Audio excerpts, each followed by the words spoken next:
I'm so tired of people saying that the Corvette is the worst GT3 car in Le Mans Ultimate. I mean, just listen to this guy. But let's now start at number 9 with the first of 3 cars that I wouldn't recommend to beginners, and that is the Corvette Z06. Now, I actually feel a bit sad putting the Corvette here. Yeah, blah blah blah, like he knows anything. I'm gonna show him that the Corvette is actually the best GT3 car. So welcome to Monza.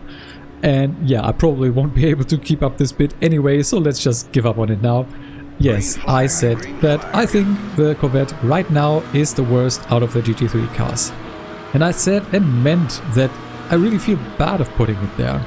But I also felt like I should give this car another fair shot by trying it in an online race. So here we are, Monza in the beginner series. So yeah, we're gonna be really careful. You can see there is some stuff happening in front, but so far everyone seemingly is slowing down properly for it. We are really slow through this first chicane, but that's totally fine. I don't really mind. There seemingly was still quite a lot of stuff happening, though the cars directly in front and behind me were behaving, but I also saw some car parts flying by, so let's take a look at the replay so we can see what shenanigans are going on here at T1 Monza. And you can see there's quite a bunch. Feel free to rewind and watch this like maybe another time, because it was kind of ridiculous to look at from that angle. But we survived and we actually gained quite a few positions and are actually doing kind of okay. There's a lot of cars still very close around us, but so far so good. The Corvette hasn't murdered me yet, so it's not that bad, right? We'll see later if I really think that. But trying this car a little bit more here in the multiplayer of Le Mans Ultimate, I feel like cars in Le Mans Ultimate, especially with some changes to the setups that the developers made and with the changes to the traction control with the method that I came up with, which I did a video on. If you haven't seen that yet, I'll link it up here. Well, these changes make basically every car very much drivable to me. I mean, yes, there are still differences, but they aren't as big as, well, I thought when I made the video about what I think are the best cars for beginners. I think the order of the cars is still correct in that video, so I don't think I want to redo it at this point, but I think the field of cars is a lot closer than I imagined when I tested the cars first. So yeah, setups and also TC changes really made all the cars way closer in terms of how they feel and how good they are for a beginner driver. But still, the Corvette is a tricky car and we're gonna see that later on. But first of all, we actually have a very good attempt here at an overtake.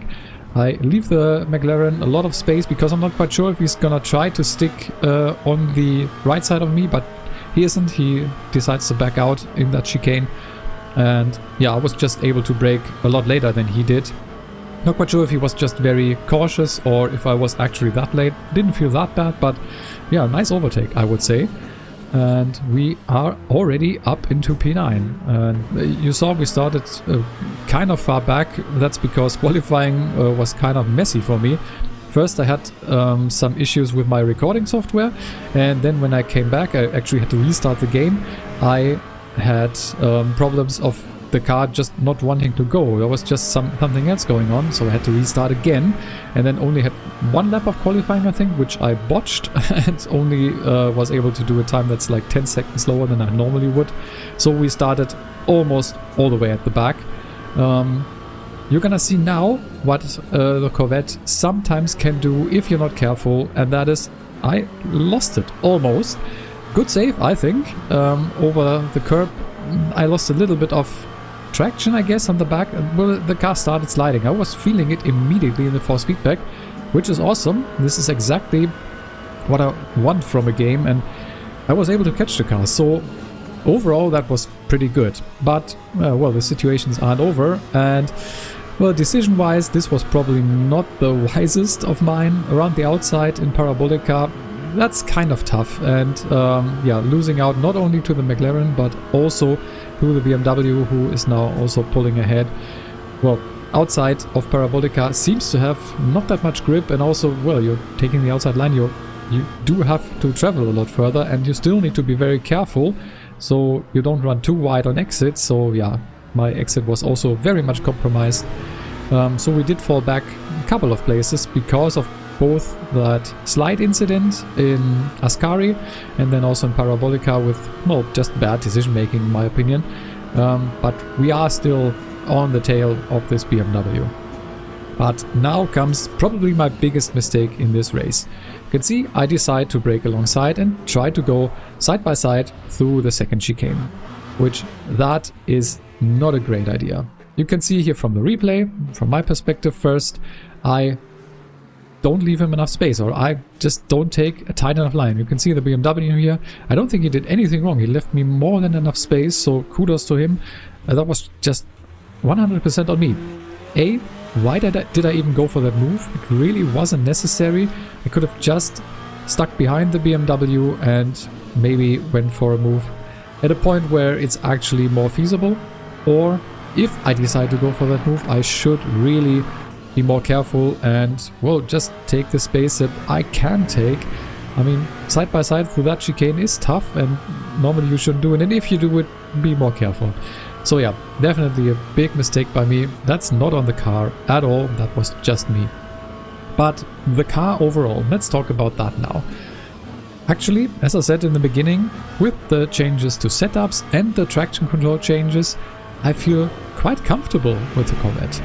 And the problems that I described in my video where I talked about what I think of all the different GT3 cars, well, I didn't really have many complaints here at Monza at least, and that was kind of nice to see. The big like slide moments, especially when going too fast into corners, wasn't really happening, and also on throttle the car behaved quite nicely, and that I think is mostly due to the traction control changes. So yeah, overall the car feels good, like no major complaints apart from one thing, and I'm gonna talk about that a little bit later. But first let's take a look as the Lexus is attacking into T1, but either he outbraked himself or he decided to not go for that attack into the chicane. Either way, we managed to keep our position here and he loses out quite a lot. But yeah, let's cut ahead because we do have a big gap to the guys in front, and let's see if we can catch someone, and we can. The Lamborghini in front was definitely quite a lot slower than both me and the Lexus behind were. But now take a look as I go through Ascari once again. Not a great line here, but still fine. And then going over the curb on the exit, the car was really unsettled. Once again, I think it was a good catch by me, but with that huge off track, I was also slowing down, still get the off track warning, so it wasn't enough. I have to let the Lexus by. So yeah, that was, I think, well, partly not the best driving. Didn't have a great line through Ascari and went on the curb on the middle part of, well, that chicane. But on the exit, that was once again what I experienced in the, was it first or second lap, where I almost lost the car at the entry of Ascari. And I think that at this moment, with the current setup for the Corvette, which this is beginner series, so fixed setup, can't change anything, it is problematic over curbs. That's the only problem that I've noticed while driving this car in trying it out here at Monza in the beginner series. Everything else that I described in my video on, well, testing every car, where I did yeah, by the way, also here kind of ridiculous. I'm not quite sure. I think the Lamborghini was really focusing on like me and if I wanted to attack, and then completely missed his braking. I was kind of careful. I didn't really want to repeat that incident that I had that lost me a bunch of positions and also gave me some damage. But yeah, he missed his braking completely. But getting back to the topic of what I think of the Corvette. While we do that, by the way, we also can maybe cut ahead to the next lap, which actually was quite a good one finally for me. I was struggling a bit in the beginning. Let's take a look here over the curb, by the way, once again. And while it was better, still a little bit sketchy. I think TC saved me there, and that's mostly TC slip, which is at max. So yeah, those changes did really help the car, but still over curbs, the Corvette really struggles. And I haven't tried this on other tracks yet, but I imagine it's probably the same on some other tracks where you have some curbs that are a little bit higher that you do have to cut, or at least want to cut if you want to be fast. But I think overall the Corvette is a lot more drivable with the setup changes that the developers made and with the changed TC settings. And well, the Lexus in front, by the way, seemingly maybe doesn't have those TC settings, or well, maybe just made a bit of a mistake going into Parabolica, and we actually do gain one position back here. But it's the last lap now and we are quite a ways away from the guys in front, so unfortunately this P13 is the position that I end up with. I wasn't super happy with that because I think there was a lot more possible, but yeah, those couple of mistakes that I did definitely cost me a lot of time. But still, I think, as I said in the beginning, the Corvette is a lot better, but still one of the more difficult cars to drive, it's especially for beginners. So would I recommend it? Well, I think I would recommend it more than I did in my previous analysis, but still you need to be really careful if you want to drive the Corvette. It's a fun car for sure, and as I said in the other video, it's very underrepresented, and I find that really sad actually. And it's a car that maybe I'll drive more later on, especially in the series where I can actually change the setup, because I think just some ride height adjustments or just suspension settings in general could help with the problems over curbs, and that then in turn will hopefully just make the car even better. But even like this, if you always wanted to try the Corvette because you think it's cool and underrepresented, go for it, give it a go. It's not as bad as I maybe made it out to be in my video rating all the GT3s. So that's it, just a quick look at the Corvette in a race that I did. I hope that you enjoyed. If you did, hit the like button and let me know down in the comments how many Corvettes you have seen in your recent races.